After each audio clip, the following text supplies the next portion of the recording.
नाजरीन, अगर आप गाड़ी इस्तेमाल करते हैं या फिर किसी भी तरीके से गाड़ियों में दिलचस्पी रखते हैं और डिजिटल मीडिया का इस्तेमाल भी करते हैं, तो ये बात नामुमकिन के करीब है कि आप सुनील मंच को ना जानते हो। पुरानी गाड़ियाँ कलेक्ट करने का शौक है या पुरानी जैपनीज जो इंपोर्ट होती हैं वो लेता हूँ। पाकिस्तानी गाड़ियों में मेरे पास अगर आप देखें अभी जितनी भी हैं तकरीबन सारी हैं अल्हम्दुलिल्लाह, वो मैं कोशिश करता हूँ कि सारी स्पोर्टेज भी लूँ, 200 भी लूँ ताकि चलाऊँ, क्योंकि मैंने रिव्यू करना होता है और जिम्मेदारी से लोगों को बताना होता है। सब्सक्राइब करें और बेल दबाएं ताकि कोई खबर रह न जाए। अस्सलामुअलैकुम, आप देख रहे हैं बोल न्यूज नेटवर्क और मैं हूं रुखशान मीर। नाजरीन, अगर आप गाड़ी इस्तेमाल करते हैं या फिर गाड़ी खरीदना चाहते हैं, बिल वास्ता या बिला वास्ता किसी भी तरीके से गाड़ियों में दिलचस्पी रखते हैं और डिजिटल मीडिया का इस्तेमाल भी करते हैं, तो ये बात नामुमकिन के करीब है कि आप सुनील मंच को ना जानते हो।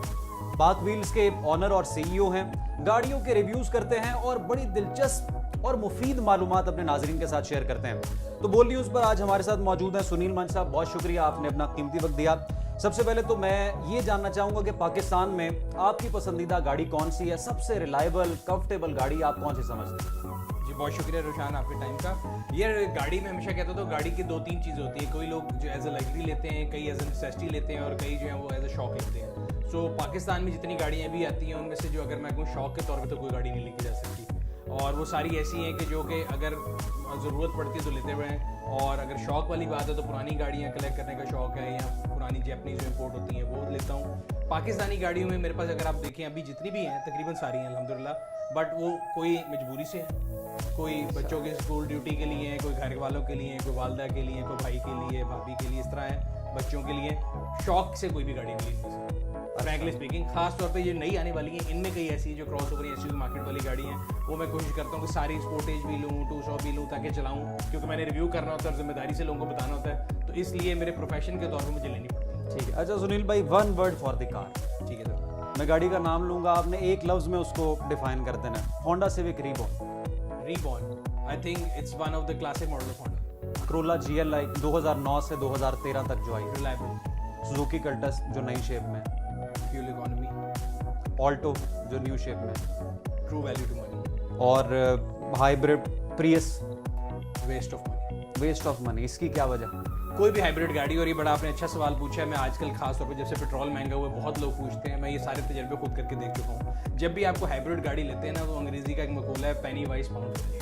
आप वो कह रहे होते हैं, आप करते क्या है कि आपने एक एग्जांपल दे रहा हूँ कि आपने 20 लाख रुपए की एक करोड़ा लेनी थी, आप कहते हैं यार 3 लाख एक्स्ट्रा खर्च करके हाइब्रिड प्रियस ले लो। क्या होगा जी, वो पेट्रोल की एवरेज करोला 12 देती है, ये 20 देती है। पहले तो वो फिगर गलत होते हैं, वो 18 और 12 का फिगर होगा, 6 का फर्क होगा। दूसरा ये कि आप कैपिटल इन्वेस्टमेंट 3 लाख एक्स्ट्रा करके आ रहे हैं वो पैसे बचाने के लिए। आपने लाइफ टाइम उस करोला के ऊपर 3 लाख का पेट्रोल नहीं डालना, जो आप बचाने के चक्कर में 3 लाख एक्स्ट्रा खर्च रहे हैं। तीसरी चीज़, आप ये जितने लोग इस ट्रेड से मुंसलिक हैं, शायद उनको बात बुरी लगे जो इंपोर्टेड गाड़ी बेचते हैं, उनसे पूछ लीजिएगा निजी महफिलों में, डायरेक्टली इनडायरेक्टली वो आपसे कहेंगे हाँ जी ये सही कह रहा है, हाइब्रिड गाड़ी की बैटरियाँ ख़राब होंगी, हाइब्रिड गाड़ी का ABS ख़राब होगा, उसका वाटर कूलर ख़राब होगा। सो एट द एंड आपको वो पैसे जो आपने पेट्रोल में बचाए, नहीं जिसने भी रखी है हाइब्रिड, बेशक एक्वा प्रियस कोई भी रखी है, वाटर पंप भी चेंज कराया होगा, ABS भी चेंज कराया होगा, बैटरी भी रही, 3 लाख महंगी ली और 3 लाख खर्च दिया, और बाद में जब बेचने का तो फिर बिकी नहीं, तो वो पेनी वाइज पाउंड फुलिश है। उससे बहुत बेहतर है कि आप लोकल गाड़ी लें जिसकी फ्यूल एवरेज। ठीक है, लोकल गाड़ी और फ्यूल एवरेज बेहतर, वो तो फिर हमें छोटी हैचबैक ही दस्तयाब है मार्केट में, ऑल्टो है, और इस तरह आपने कल्टस का जिक्र किया, करोला भी हो सकती है। मैं ये कह रहा हूँ कंपैरिजन गलत होता है ना, हम कहते हैं जी हमने 23 लाख की प्रियस ले लेनी है, चलो 3 लाख एक्स्ट्रा खर्च लाएंगे, पेट्रोल खर्च कम करेंगे। करोला नहीं लेंगे जी, वो 20 लाख की है, वो बहुत पेट्रोल खाएगी। या हमारे यहाँ पे एक ये मिथ भी है कि बड़ा इंजन वाली गाड़ी पेट्रोल ज़्यादा खाती है, छोटे वाली कम, वो भी गलत है। So it's got nothing to do with engine, technology के ऊपर है। अब नया ज़माना जैसा आ रहा है उसमें छोटे बड़े इंजन वाली गाड़ियाँ भी ऐसी आ रही हैं जो फ्यूल इकोनॉमी के ऊपर जोर देती हैं, तो इसलिए वो एक जो मिथ है मेरे ख्याल से वो गलत है। ठीक है। पाकिस्तान में महंगी गाड़ियाँ रखना, जिन्हें लग्जरी कार्स कहते हैं, कितना मुश्किल है पाकिस्तानी के लिए? बहुत मुश्किल है। देखिए पाकिस्तान के अंदर एक एवरेज पाकिस्तानी जो है वो, अगर आप देखें ना, तो गाड़ी आपके घर के बाद सेकंड लार्जेस्ट इन्वेस्टमेंट है।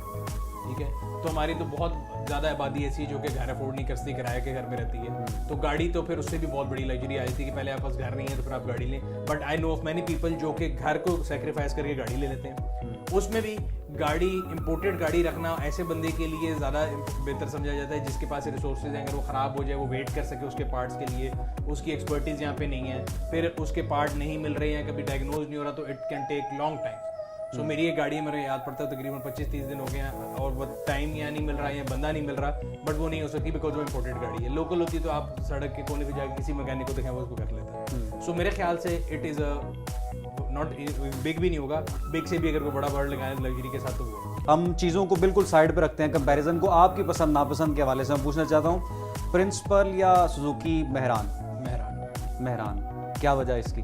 अगेन आप प्रिंसिपल ले लेंगे, शायद वो उसके अंदर ऑप्शन बहुत ज़्यादा हैं, फ्रिल्स बहुत ज़्यादा हैं। जितनी भी चाइनीज़ गाड़ियाँ आई हैं ना, उनके अंदर आपको ऑप्शन बहुत मिलेंगी, मीटर डिजिटल मिल जाएगा, पावर विंडोज मिल जाएंगे, मेहरान पे शायद नहीं थे। बट ये बात आपको समझने की जरूरत है कि जो बंदा वो गाड़ी ले रहा है ना, वो उसकी टोटल जमा पूंजी है। उसने उस गाड़ी को एज ए एक्सपेंस नहीं देखना, उसने एज ए एसेट देखना। उसको होगा कि यार मैं ये गाड़ी जो है कल को मैं बेचूंगा तो ये प्राइस बॉन्ड की तरह बिके। आज आप प्रिंसिपल ले लेंगे, चलाने में भी अच्छी होगी, मैंने उसका रिव्यू भी किया था, मैंने चलाया था, उस गाड़ी में कोई बुराई नहीं थी। बट अगर आप उसको टोटलिटी में देखेंगे, कल को आपको बेचनी भी है, तो फिर मेहरान आप आज अभी कह के कि मैंने बेचनी फौरन बिक जाएगी। पर्ल को लेने वाले शायद अभी उतने लोग नहीं। ठीक है, कल्टस या Kia Picanto? Cultus versus Kia Picanto में मेरा वोट हमेशा कल्टस पे होता है। रीजन बीइंग अगेन, जब आप इकोनॉमी सेक्टर की गाड़ी ले रहे होते हो तो फ्यूल एवरेज सबसे बड़ा कंसर्न होता है, और मैंने इन दोनों के रिव्यूज़ किए हैं और मैं आपको बड़ा जिसे कहते हैं ना ऑनेस्टी से बता सकता हूँ कि दोनों की फ्यूल एवरेज में एटलीस्ट 30% का फर्क है। अच्छा, कल्टस की फ्यूल एवरेज ज़्यादा अच्छी बेहतर है, वो उससे, 13 से ठीक 14 की एवरेज देती है। पिकांटो ऑटोमेटिक में बता रहा हूँ, पिकांटो आपको 10 से 11 की एवरेज देगी। सिविक या Corolla Altis? Civic versus Corolla Altis, I am user of both, but मेरी पर्सनल लाइकिंग जो है वो I prefer Altis over civic. Again for the reasons के शायद देखने वाला तो बड़ा खुश होता है आप सिविक चला रहे हैं कि बाहू आ गया है, कोरोला चला रहे हैं पेंडू आया है, लेकिन जब आप उस गाड़ी को चला रहे होते हैं जो कंफर्ट और जो ड्राइविंग प्लेयर आपको ग्रैंडी में मिलता है वो सिविक में नहीं है। दैट डजंट मीन कि सिविक बुरी है। ये सिविक वाले जो है ना वो सारे फिर गालियाँ देंगे कि कहता रहता है। मेरे पास दोनों गाड़ी हैं, मैंने अगर यहाँ से इस्लामाबाद जाना हो तो मैं प्रेफर करूंगा मैं टोयोटा। आपके नजदीक गाड़ी पुरानी खरीदते वक्त सबसे ज्यादा जरूरी क्या चीज है जिसको मद्देनजर रखा जाए? यार बड़ा अच्छा सवाल है, और मेरे ख्याल से जो हमारे यहाँ पे लोग करते हैं it should be exactly opposite. देखिए गाड़ी पेंट है या नहीं पेंट है उससे क्या फर्क पड़ता है, आपने गाड़ी को किस लिए इस्तेमाल करना है, पॉइंट ए से पॉइंट बी के लिए, जिसमें मैंने कहा था जरूरत, लग्जरी के लिए कि आप अगर चाहें तो आपको मजा है, तीसरा जो मैं हमेशा कहता हूँ कि गाड़ी एक शोधा पुणे की भी आइटम है, आपने दूसरों को शो ऑफ करना है कि मेरी गाड़ी। सो इन तीनों में से किसी भी पर्पज में आप मुझे बता दें अगर आपकी गाड़ी का पेंट जेन्युइन हो या नॉन जेन्युइन कोई फर्क नहीं पड़ता। आपने पॉइंट ए से बी जाना है, गाड़ी रुक नहीं जाएगी कि मेरा पेंट जेन्युइन नहीं, मैं जब तक जेन्युइन लाओगे मैं नहीं जानती। अगर आपने उसकी लग्जरी या कंफर्ट एंजॉय करना है अंदर बैठ के, उसका पेंट जेन्युइन है या नहीं है डजंट मैटर। तीसरी चीज़, अगर आपने शो मारनी है, शोधागिरी की item, it's lifestyle item for you at the same, उस टाइम पे भी आपको उसके पेंट से कोई फर्क नहीं पड़ेगा। किससे फर्क पड़ेगा? उसकी रिलायबिलिटी से। अगर आप वो लें बड़ी जेन्युइन पेंट पे है और आप ए से बी के दरमियान खड़े हो, उसका रेडिएटर फट जाए, उसके इंजन में खराबी हो, मकसद फौत हो गया। अगर आप कहीं लेकर जा रहे हो उसको लग्जरी के तौर पे और आपने एसी चलाया और आपने साथ गर्लफ्रेंड को बिठाया और वो मतलब रोड के सेंटर में रुक गई तो क्या फ़ायदा उसका।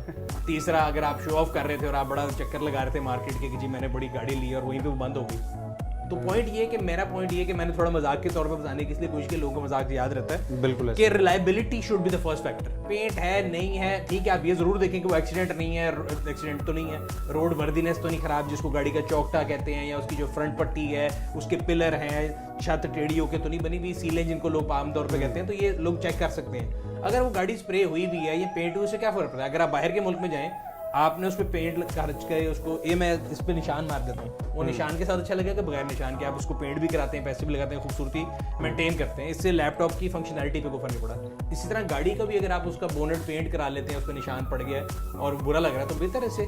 बट ये जनरली मार्केट में एक मिथ थी, आहिस्ता आहिस्ता ये खत्म होना शुरू होगी बिकॉज मजबूरी का नाम बिस्मिल्लाह, नई गाड़ी मिलती नहीं है, यूज गाड़ी आपने लेनी है। शहर में चली हुई गाड़ियाँ बहुत कम ऐसी होंगी जो आपको जेन्युइन पेंट में मिले।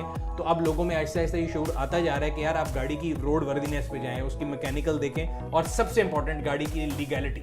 हमारे यहाँ पे जो लोग नहीं देखते डॉक्यूमेंट्स के ऊपर कि जी वो किसके नाम थी, किसी से ले लेते हैं, लीज वाली गाड़ी ले लेते हैं जो कि वैसे ही लीगल काम है, तो उस पर सबसे ज़्यादा जोर दें बिकॉज वो आपका जो एसेट है इतना महंगा, अगर उसके डॉक्यूमेंट्स में कोई मसला है, वो पुलिस की वांटेड थी, वो CIA क्लियर नहीं थी, उसका नैब में रिकॉर्ड था, उसका सेल टैक्स का इशू था, तो वो आपके पूरे के पूरे पैसे चले जाएंगे। तो वो सबसे इंपॉर्टेंट चीज़। सुनील भाई, गाड़ियाँ बहुत महंगी हो चुकी हैं और लोगों के पास हार्ड कैश नहीं इतना, लोग चाहते हैं गाड़ी उनके पास हो जाए, बैंक के थ्रू आ जाए, लीज पे आ जाए, तो कौन सा आसान तरीका ऐसा है कि कंज्यूमर बैंक के थ्रू गाड़ी ले सकता है और ज़्यादा उसको उसके ऊपर इंटरेस्ट रेट भी ना देना पड़े?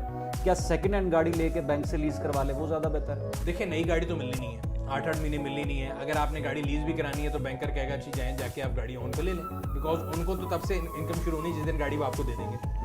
तो फिर आप ऑन पे लेते हैं गाड़ी, और मैं हमेशा डिस्करेज करता हूँ ऑन पे लेने का। तो यस, उसका दूसरा तरीका ही आप यूज गाड़ी लेके लीज करा रहे हैं, और तकरीबन जितने फाइनेंशियल इंस्टीट्यूशन है, जितने बैंक है, तमाम अब यूज गाड़ी को फाइनेंस करते हैं। वो अलग बात है कि गवर्नमेंट ने जो अभी स्टेट बैंक ने एक सर्कुलर लाया है, उसके मुताबिक जो गाड़ियों की लीजिंग का प्रोसीजर है वो उसको भी डिस्करेज कर रहे हैं। मिनिमम डाउन पेमेंट भी बढ़ा दी गई है, जो बजट में कम करके नारे लगाए गए थे वो भी बढ़ा दी है। और टोटल एक्सपोजर जो कि किसी भी शख्स का इन फॉर्म ऑफ जो आपकी फाइनेंसिंग है वो भी लिमिट कर दी गई है 3 मिलियन पे। बट येट एक आम आदमी जो कि मुतवस्सित तबके का आदमी है, उसके लिए 30 लाख रुपए के अंदर गाड़ी बड़े आराम से मिल सकती है, और वो उस फैसिलिटी को यूज़ कर सकते हैं। ठीक है, इमरान खान प्राइम मिनिस्टर हैं पाकिस्तान के, उनकी ऑटो पॉलिसी हमने देखा कि गाड़ियां पहले 8-8 लाख महंगी हुई, छोटी गाड़ियों की बात करें, जैसे ऑल्टो थी 8-9 लाख में मिलती थी, वो 16 लाख रुपए तक गई, फिर उसमें 90,000, 1,20,000, 1.5 लाख तक कमी की, लोग बड़ा खुश हुए। लेकिन उसके समरात हमें नज़र नहीं आए, गाड़ियां मिल ही नहीं रहीं, और जो ऑन मनी का खात्मा इमरान खान साहब ने कहा था कि हम करेंगे और ऑन को ख़त्म कर देंगे पाकिस्तान में से, वैसा बिल्कुल नहीं हुआ। क्या आप समझते हैं इमरान खान फेल हो गए हैं कोई अच्छी ऑटो पॉलिसी मुतारिफ करवाने में? देखिए, दो चीज़ें हैं। मैं जहाँ पे गवर्नमेंट पे क्रिटिसाइज़ करना होता है मैं बड़ा खुल के करता हूँ हमेशा, और मैं उनको टफ टाइम अंदर तो नहीं दे सकता। ऑब्वियसली मैं एक छोटा आदमी हूँ, बड़े लोग हैं, शायद उनको मेरी आवाज़ जाती भी नहीं हो। लेकिन इस केस में मैं उनको ये नहीं कहूँगा कि उस तरह से फेल हो गए। उन्होंने देखिए अपनी तय कोशिश, आपकी आवाज़ बिल्कुल जाती है और हम पहुँचाएंगे आपकी आवाज़। उन्होंने अपने तय कोशिश देखें ये की, जहाँ तक बात है ना ऑन ख़त्म करने की, हमें दो चीज़ें समझनी पड़ेंगी। इस टाइम पे ग्लोबली शॉर्टेज है गाड़ियों की। तो पाकिस्तान में नहीं, आप किसी को यूएसए में आज फ़ोन करके देखिएगा अपने किसी दोस्त को, वो आपको बताएगा कि यूएस में भी आपको गाड़ी के ऊपर 8 महीने का वेट है, और यूएस में भी गाड़ियों पे ऑन का कल्चर आ गया। सिंपल सप्लाई एंड डिमांड की स्टोरी। कोविड-19 के बाद पूरी दुनिया में गाड़ियों की चिप शॉर्ट हो गई, ठीक है, गाड़ियों की डिमांड बढ़ गई। जब लॉकडाउन खुला, वही गाड़ियों की प्रोडक्शन थी 10 की, लेने वाले 100 थे। तो ऑब्वियसली कैपिटलिस्ट सोसाइटी है, जिसके पास ज़्यादा पैसे हैं, आपने कहा जी मैं 3 लाख होने देता हूँ, उन्होंने कहा मैं 4 देता हूँ, ऊपर जाना शुरू हो गया, और गाड़ियों की सप्लाई हो रही। अब इमरान खान साहब ने किया ये ऑटो पॉलिसी, जब उन्होंने अपनी पहली ऑटो पॉलिसी लेके, ऐसे पहले कॉम्प्रिहेंसिव ऑटो पॉलिसी 2016 में आई थी। इनकी वाली से मुझे जो इतराज़ है वो अभी तक इन मेकिंग आ नहीं सकी। हर रोज़ एक नई स्टोरी आती है। जो हमें बजट के वक्त पता लगा था, मैंने उसको बड़ा वेलकम भी किया था, बड़ी अच्छी चीज़ थी, जिसमें उन्होंने FED कम किया था ताकि इंडस्ट्री की सेल बढ़े, लोगों की अफोर्डेबिलिटी में गाड़ी है। बट वो एक ऐसे टाइम पे आया जब ग्लोबल चिप शॉर्टेज हो गई। अब कई लोग कहते हैं जी सुजुकी की कोई गाड़ी नहीं मिल रही, सुजुकी वाले चाहते नहीं लोगों को सस्ती गाड़ी है ना। तो मैं ये एग्जांपल देता हूँ कि देखें, गाड़ी अगर 10 रुपए की थी और 2 रुपए टैक्स था, 12 रुपए की बिकती थी, सुजुकी की जेब में 10 ही आते थे। आज गवर्नमेंट ने 2 रुपए टैक्स हटा दिया, सुजुकी को आज भी 10 ही आते, तो उनको कोई नुकसान नहीं हुआ, गवर्नमेंट ने अपना टैक्स कम किया। So there is no reason for Suzuki to decrease supply from that point of view कि वो लोगों को सस्ती गाड़ी नहीं देना चाहते। तो ये बात तो लिख लें, उसका सुजुकी से कोई ताल्लुक नहीं है। ये एक जनरल ऐसा पॉइंट आ गया है कि उन्होंने समझ लें जैपनीज होने की वजह से जस्ट इन टाइम इन्वेंट्री है, तो उन्होंने पहले ऑर्डर नहीं किया हुआ था, और अब जब ऑर्डर कर रहे हैं तो पीछे से सप्लाई कम है। फिर ग्लोबली अगर आप देखें तो किराए बढ़ गए कंटेनर्स के, मरीन ट्रैफिक बहुत ज़्यादा सर्ज आया, वो तो तमाम फैक्टर ने मिला के ना चपेड़े मारी ऑटो इंडस्ट्री को। और जो समरात प्राइम मिनिस्टर साहब देना चाह रहे थे वो इसलिए नहीं दिए गए कि अगर आप डॉलर देखें, जब आपकी ऑटो पॉलिसी भी अनाउंस हुई थी, बजट भी आया था, तो डॉलर 153 का था। आज हम जब बात करें तो 173.5 पे, तो तकरीबन 23 रुपये which comes out to be 11% उस पर बढ़ गया है। तो वो तो जो उन्होंने सम्राट दिए थे वो तो मेरा ख्याल है अभी किसी ने बढ़ाए नहीं है प्राइस, लेकिन बढ़ जाएंगी और वो ख़त्म हो जाएंगे। अच्छा, अब इसमें आखिरी सवाल है मेरा, आपकी रिकमेंडेशन इसमें शामिल होगी। 3 आपके पास जो हैं बजट ब्रैकेट्स हैं, 10 से 15 लाख, 15 से 30 लाख और 30 से 60 लाख, जो मिडिल क्लास या अपर मिडिल क्लास का बजट होता है। अगर आपके पास इन 3 प्राइस टैग्स में से गाड़ियाँ लेने की ऑप्शन हो तो कौन सी गाड़ी लेंगे 10 से 15 लाख में? Suzuki Alto 660 CC local. Suzuki Alto 6, और 15 से 30 लाख में? 15 से 30 लाख में चंगान एल्सविन। चंगान एल्सविन। होंडा सिटी नहीं पसंद करेंगे? और ये यारिस जिसकी भी आप तारीफ? Yaris is good also, but मैं इन तीनों गाड़ियों को चला चुका हूँ, और इन तीनों के अगर मैं कंपैरिजन करूँ तो इसकी बिल्ड क्वालिटी नहीं सुनील भाई मेरे ख्याल में अच्छी। यार मैंने जो एक्सपीरियंस किया है, मतलब देखें सोशल मीडिया पे तो किसी की भी आप वीडियो डाल सकते हैं, सोशल मीडिया में आप ऐसी वीडियो भी डाल सकते हैं कि मैंने आपको कुछ दी हो रही है, असल में नहीं हरा सकता, तो वो तो आपके अपने ऊपर आपके आस को डॉक्टर करते हैं। मैंने तीनों गाड़ियाँ चलाई हैं और मेरे एक्सपीरियंस के मुताबिक बुरा कोई भी नहीं, मैं ये नहीं कह रहा कि बुरी है, मैं हमेशा लोकल इंडस्ट्री की फेवर में होता हूँ कि उनको हमें सपोर्ट करना चाहिए। सो मैंने आपने जब यारिस वाला सवाल पूछा कि बुरी गाड़ी, मैंने आपसे कहा बिल्कुल बुरी गाड़ी नहीं है। इसी तरह होंडा सिटी भी बुरी गाड़ी नहीं है, बट एक बंदा जब एक बजट लेके चल रहा है, आपने 30 लाख दिए, उसमें मेरे पास ऑप्शन है, तो 30 लाख में ना तो सिटी का टॉप वेरिएंट आएगा ना तो यारिस का टॉप वेरिएंट आएगा। एट द सेम टाइम अगर मैं एल्सविन लूंगा उसका टॉप वेरिएंट एंजॉय करूंगा, ठीक है, तो लग्जरी वाइज मैं तीनों में से टॉप पे हूँगा। अगर बजट शायद ज़्यादा होता तो मैं उनसे शिफ्ट कर लेता, लेकिन इस बजट में एल्सविन मेरे ख्याल से मैं अगर चॉइस लूंगा तीनों में से मैं एल्सविन। और 35 से 60 लाख का अगर बजट हो आपके पास? 35 से 60 लाख के बजट के अंदर तो फिर काफ़ी ऑप्शन आ जाती हैं। मतलब अगर